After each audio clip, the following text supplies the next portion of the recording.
Shalom, perkenalkan nama saya Lina Simon, NIM 10 2019-7260, semester 5, asal kampus Institut Agama Kristen Negeri Toraja. Pada video kali ini, saya akan membahas materi dari kelas 7 SMP.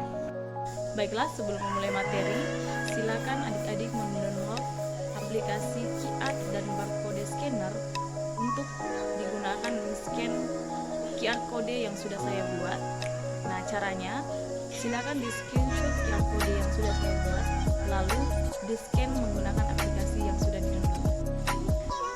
Baiklah, yang menjadi materi kita pada hari ini yaitu berbicara tentang karya pengampunan Allah melalui Yesus Kristus, dan ayat referensinya itu Efesus pasal 4 ayat 32. Jadi silakan adik-adik untuk mengambil Alkitabnya dan membuka Alkitabnya lalu membaca ayat referensi tersebut. Selanjutnya, yang menjadi garis besar materi kita pada hari ini, yang pertama itu makna pengampunan itu sendiri, yang kedua pengampunan Allah, yang ketiga Allah mengampuni dan menyelamatkan umatnya melalui Yesus Kristus. Makna pengampunan.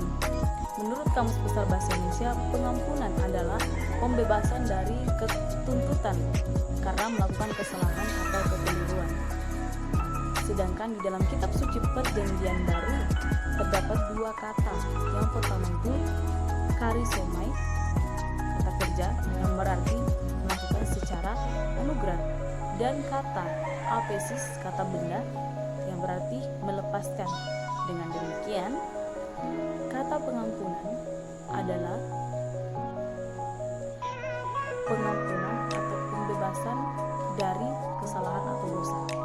Nah, sedangkan kata mengampuni sendiri berarti melepaskan atau membebaskan seseorang dari kesalahan atau dosa. Nah, itu di dalam konteks karya penyelamatan Yesus Kristus. Sedangkan kita secara manusia, tentunya kita manusia itu memiliki keegoisan yang tinggi.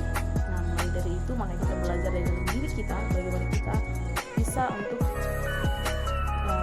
mengontrol amarah kita, mengontrol rasa iri hati kita, mengontrol rasa dendam kita terhadap seseorang, sehingga kita tetap bisa mengampuni dan sehingga kita tidak sering merasa sakit hati ketika kita melihat seseorang yang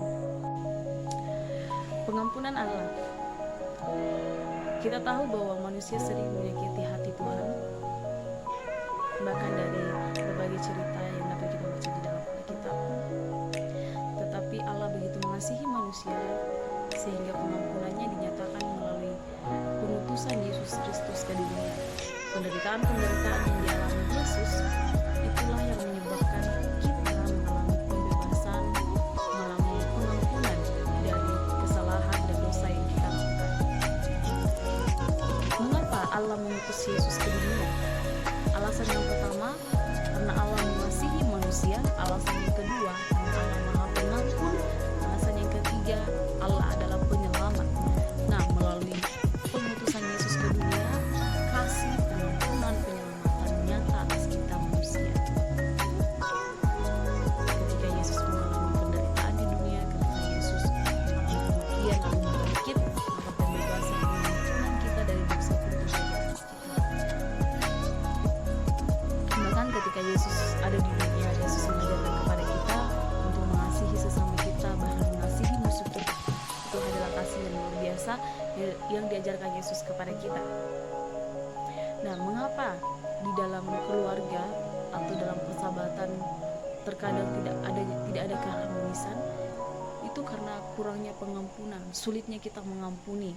Mungkin ketika kita sebagai anak mengalami kekecewaan kepada orang tua, kita tidak mau mengampuni orang tua kita, sehingga keharmonisan dalam keluarga tidak ada kita rasakan. Dalam berteman, ketika teman kita melakukan kesalahan, kita tidak mau mengampuni ke teman kita, maka kesenjangan bahkan keharmonisan tidak ada dalam persahabatan kita.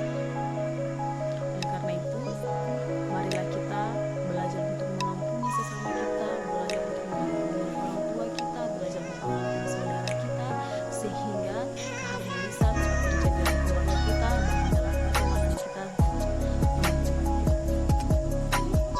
Karena kita terlebih dahulu diampuni oleh Tuhan, maka kita juga harus mengampuni sesama kita.